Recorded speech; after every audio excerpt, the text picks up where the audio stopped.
So thank you all for coming out and joining us for this Memorial Day ceremony and remembrance here at the Crisfield Veterans section of the cemetery.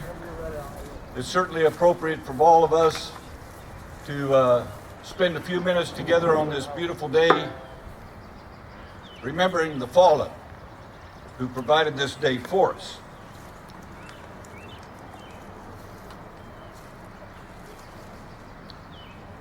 Today we remember the many brave men and women who through the history of our great country have given their lives to protect us from harm and danger. We remember all of those who sustained injury in mind and or body in the course of their service. And we salute all of those who are serving in the military today. Would you please join me in reciting the Pledge of Allegiance? Please. I pledge allegiance to the flag of the United States of America, and to the republic for which it stands, one nation, under God, indivisible, with liberty and justice for all. And if you'll remain standing for the playing of the national anthem.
Our post chaplain, Don Lawson, will now lead us in the invocation. Let's bow our heads. Our Heavenly Father, in the name of Jesus Christ our Lord, we thank you that we was able to wake up this morning. It's a lot of people here that's got a tombstone in front of them, and they gave the greatest love. Jesus said himself, no greater love than lay down your life for your friends, and we are his friends.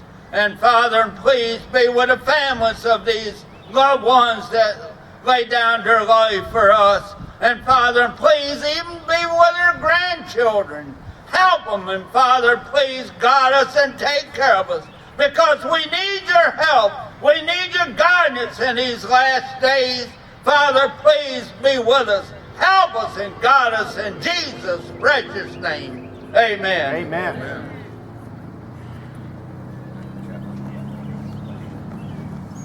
Amen. Please have a seat.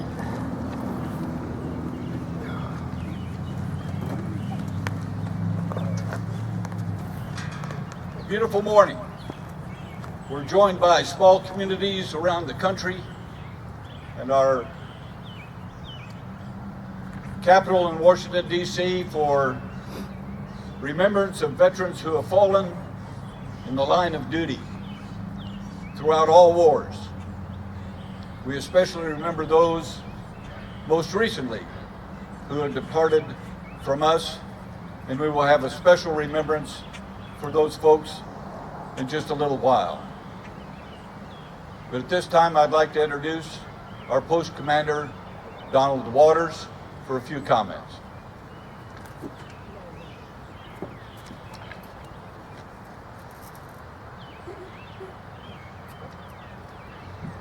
Good morning, everyone.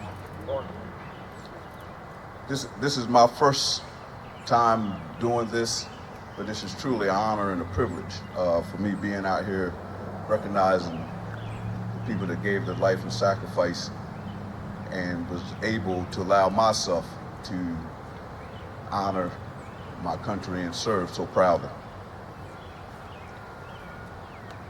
Thank you for being here and honoring the hundreds of military veterans from Crisfield who serve our nation in times of crisis during the past 100 years.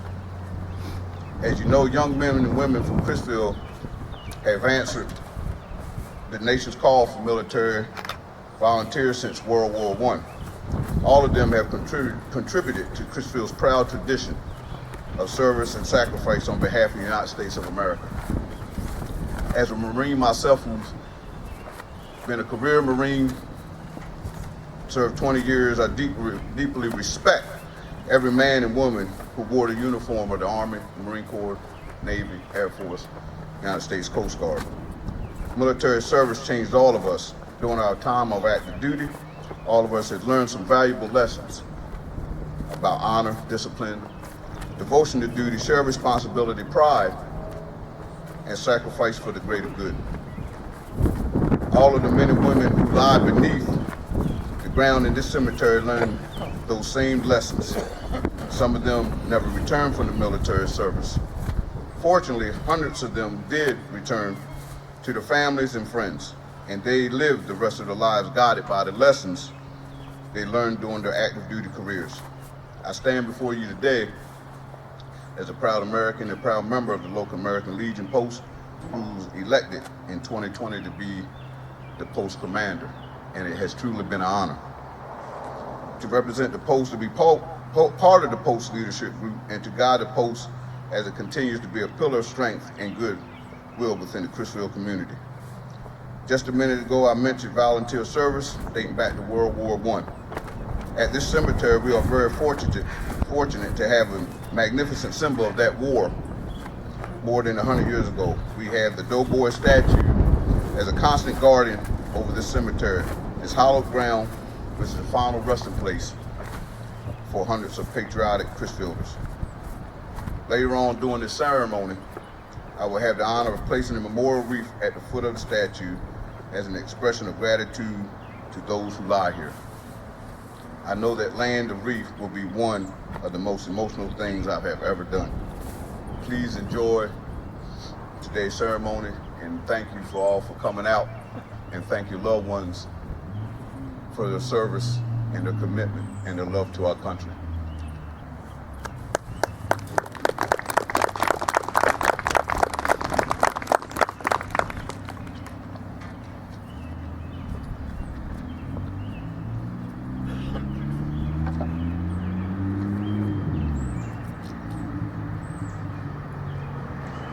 On a day like today, after we had a real couple of days of nasty weather,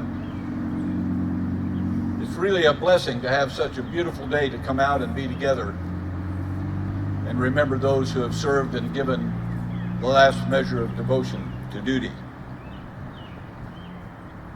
We appreciate their service, and we acknowledge them today and every day as we drive past this cemetery, the Veterans Memorial Cemetery out on Cash Corner Road, and other cemeteries in our community that have military personnel buried and loved ones who supported them during their time of service. We also want to give recognition and thanks to the many hands that helped make this service possible today and on previous occasions. Heather McHenry, and I think many of you know Heather, who's the band director at Crisfield High. Obviously, we don't have the band here today, but we need to remember and thank Heather McHenry for the many years of her support, of bringing the band out and playing patriotic music for us during this service. And today we're very, very grateful to have Colby Harris as our honored bugler. I want to thank Kathy Crockett for the wreath that she's provided, Jack and John Taws for this PA system, Billie Jean Swift, who came out here a few weeks ago, cleaned and power washed all of the headstones, making them more lustrous in this glorious sunlight that we're sharing. Jay, thanks for your help this morning. And as we acknowledge and appreciate those who have helped put on this ceremony, we also want to remember all of those who cannot be with us today, who have been a help to all of us through our careers and our lives. And with that, I would like to introduce Phil Riggin for some guest speaker comments.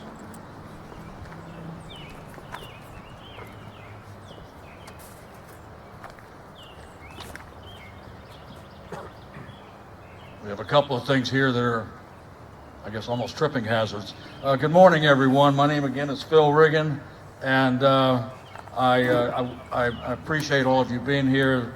It's always a pleasure to have you share this service with us.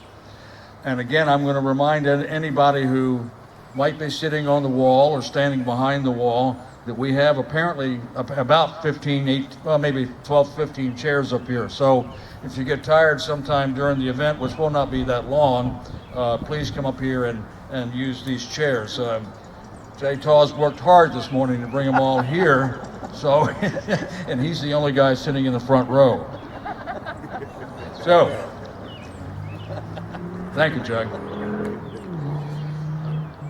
As you know, there are hundreds of special ceremonies across the nation scheduled throughout the Memorial Day weekend. Many of them are happening simultaneous to this particular event.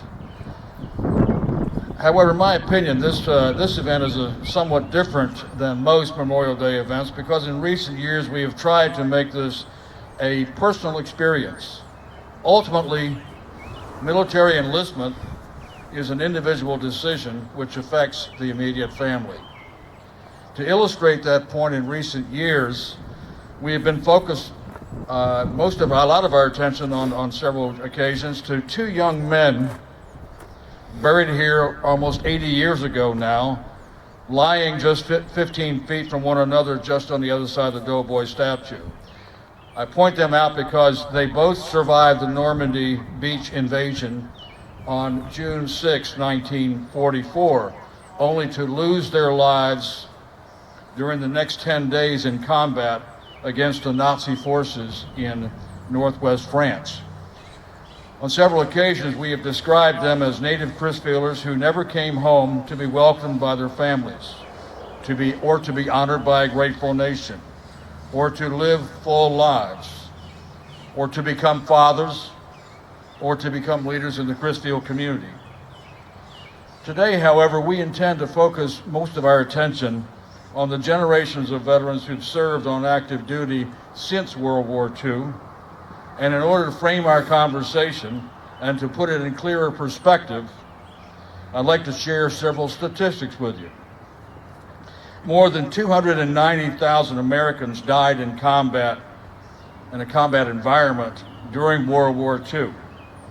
From 1950 to 1955, approximately 37,000 more Americans died in similar circumstances during the Korean War.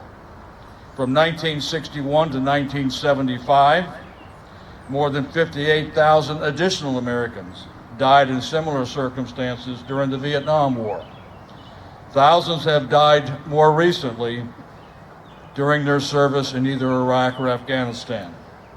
Those numbers, however, do not tell the whole story. Those numbers become much more relevant when considering the fact that there was no rapid medical evacuation system during World War II. How many of the 290,000 people who died during that war would have been saved if a better medical evacuation system had been available to them? Military reviews over the past decade suggest that a rapid evacuation system for that group of people could have saved anywhere from 60,000 to 70,000 lives. Think about that. A few years after World War II, American technology had developed a real game changer, the helicopter. That's very true. The helicopter changed everything. During the Korean War, combat casualties could be removed from the battlefield and quickly transported to a mobile Army surgical hospital, a MASH unit. The improved system meant the difference between life and death for thousands of young Americans. Many of you may remember that MASH was one of the most popular television series of all times. That series featured a cast of characters playing the roles of medical treatment personnel who were firmly committed to saving lives during the Korean War. Although MASH was a comedy, one of the most frequent scenes showed doctors and nurses rushing to the helicopter pad to provide medical care as quickly as possible to the injured. You may also remember that the MASH series had a recurring theme. That theme was people who tried to maintain a sense of humor in a very difficult situation. Think about that. I think you will all remember. Most of you will. Those you under 30 won't, but most of you will. Medical evacuation of the wounded continued to improve during the Vietnam War, when helicopters armed with machine guns and armor plating could fly into active combat zones, remove the wounded, and transport them to medical facilities. In some cases, the time between injury and being placed on the surgical table was less than 30 minutes. As an Army infantry lieutenant who served in Vietnam, I was very familiar with the extraordinary effectiveness of the medical evacuation system there. The heroism demonstrated by helicopter pilots was legendary. Many of them put themselves in extreme danger to save the lives of American GIs, most of them less than the age of 20, who were wounded in battles throughout the jungles and rice paddies of Vietnam. Prior to my retirement in 2009, I spent 35 years in Washington, D.C., working on and around Capitol Hill, working with congressional members to improve benefits and services for our nation's military veterans. For 15 of those years, I was a senior lobbyist for the American Legion. I worked with many extraordinary people who were leaders of other veterans organizations such as the DAV, Disabled American Veterans, and the Veterans of Foreign Wars. And those leaders had committed themselves, they had committed themselves to service to their fellow veterans. And most of them were Vietnam veterans who had returned home during the 1960s with severe injuries from the Vietnam War. Most of those leaders were victims of amputations, and some of them were double amputees with missing legs and arms. Virtually all of them survived combat in Vietnam because of the heroism of medical evacuation pilots during that war. Through determination and their ability to overcome pain, those leaders of those organizations had committed their lives to making life better for their fellow veterans. Working together, all of us, representing various veterans organizations, were able to repeatedly convince Congress to improve programs and services for America's veterans, from educational assistance to expanded health care, job training, and payment of fair compensation for hundreds of thousands of veterans, not just Vietnam, but from World War II all the way through the global war on terrorism. During those years of communicating with congressional members, we dealt with senators and representatives who were also disabled veterans. I remember two senators in particular. One of them, from the state of Georgia, had suffered a triple amputation injury in Vietnam, leaving him with only the use of one arm.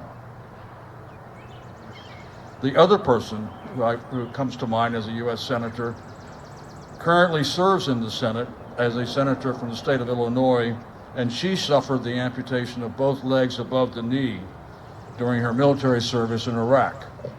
Think about that. Those are people who overcame those injuries, were not defined by those injuries, and made productive lives for themselves and became national leaders. Regardless of your politics, those two facts are real. Both of them, again, as I said, refused to be defined by their disabilities or to succumb to the pain associated with disabilities. They persevered, fought through constant pain, and led successful lives as national leaders. And they were able to do that, at least in part, because they were evacuated by heroic pilots from the battlefield and received life-saving medical care within a matter of minutes, in some cases perhaps an hour. Some of you in the audience may be asking, okay, that's all wonderful. Those are great stories. What does that have to do with Memorial Day? And that's a fair question.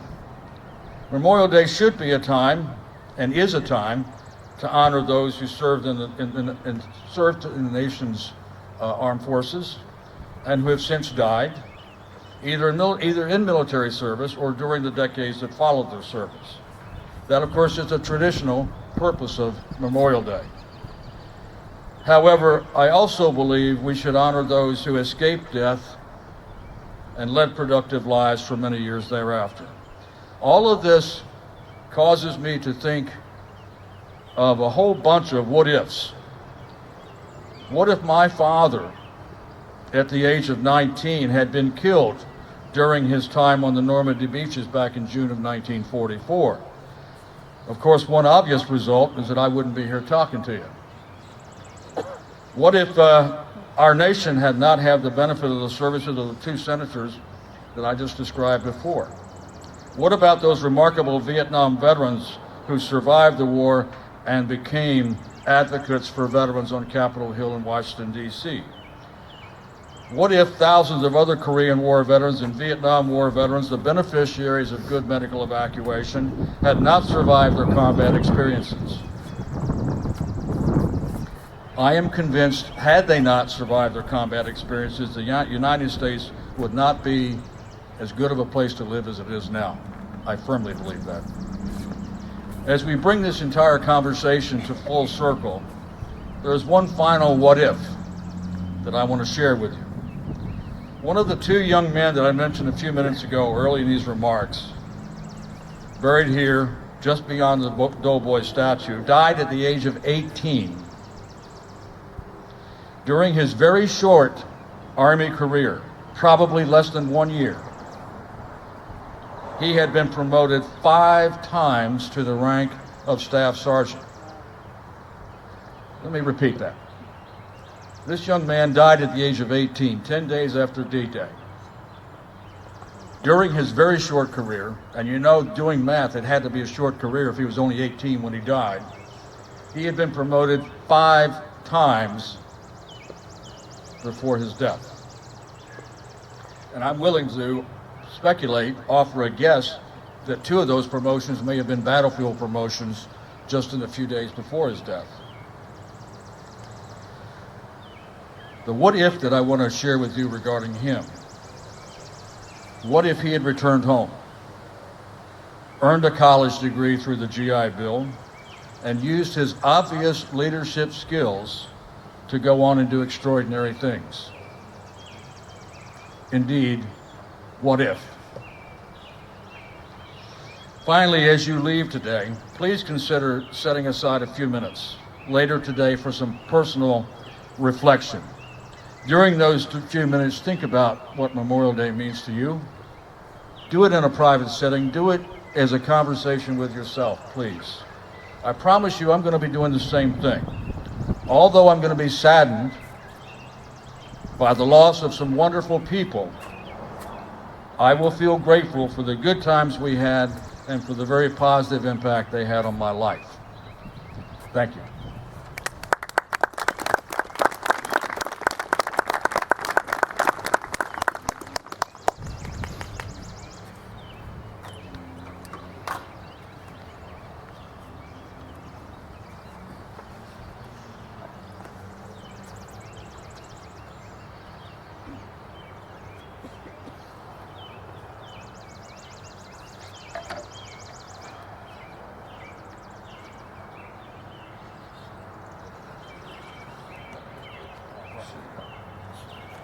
We're now privileged to have a musical selection by our bugler and assisted by Sammy holding the sheet music.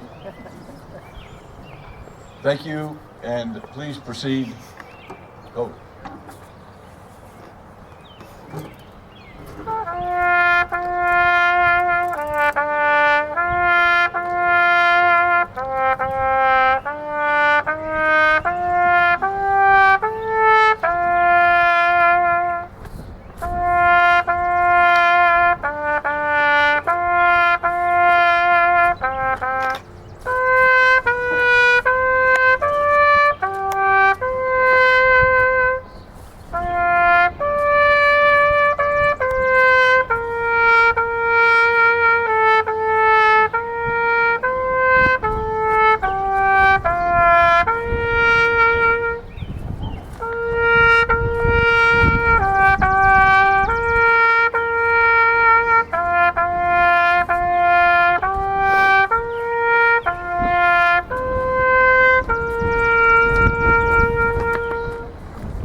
As our commander prepares to lay the memorial wreath at the Doughboy, I'd just like to remind you of a couple of events that are occurring. But even more important than that personal event, 20 years ago, on September the 11th, was the attack on America. And it's hard to believe that that was 20 years ago this September. As we roll into the holidays, Pearl Harbor was 80 years ago this year, when this nation entered World War II. To remember those special times in our nation's history when we rose to the challenge brought to us, not asked by us, and our young men and women throughout the nation answered that call. This time, Commander Waters placed a memorial wreath at the foot of the Doughboy.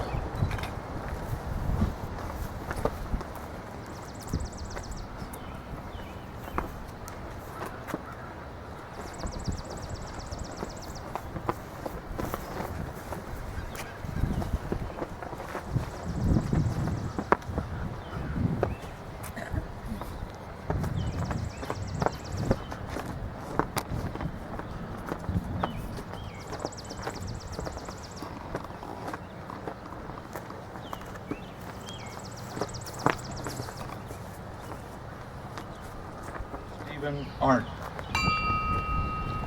Dale Mickey Riddell, Jerry L. Bird, William D. Bird, William Ray Crockett Sr., Anthony Tony J. Dingbaum, Ruthven Rook Zimmerman Dies, Furman Easley Dies III, Henry Thomas East, Jerry W. Evans, Marvin Lee Bunky Evans, Nolan T. Ford Sr., Keith A. Goldsboro, Richard Glenn Guido, Howard William Henderson, George Levin Hill, Kenneth G. Hopkins, Ronald W. Hoyle Jr., Ralph Justice, William N. Justice Jr., Wayne J. Nell Sr., Timothy Lee Linton Sr., Christopher Langford, James Langford, Stephen D. Marsh, Paul Martin, Clarence Chick Matthews, Jerry William McDormand, Jack Merkline, Craddock Milden, Philip M.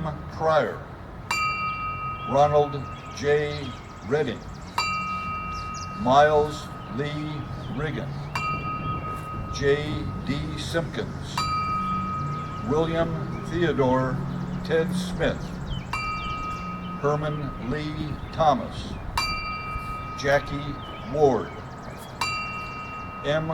William Bill Ward, Laura Leland Whitelock, Melvin Young.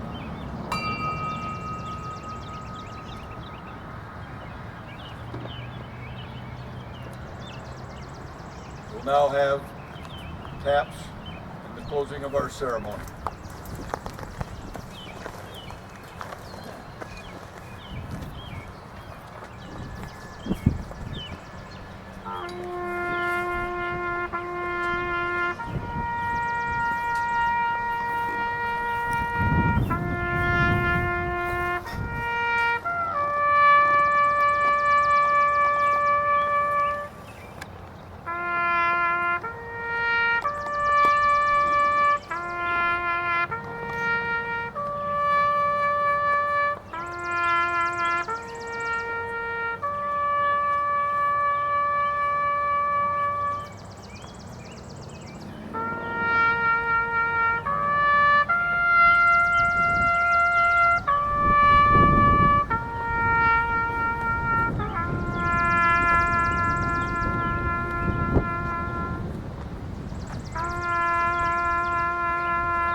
Thank you, everyone.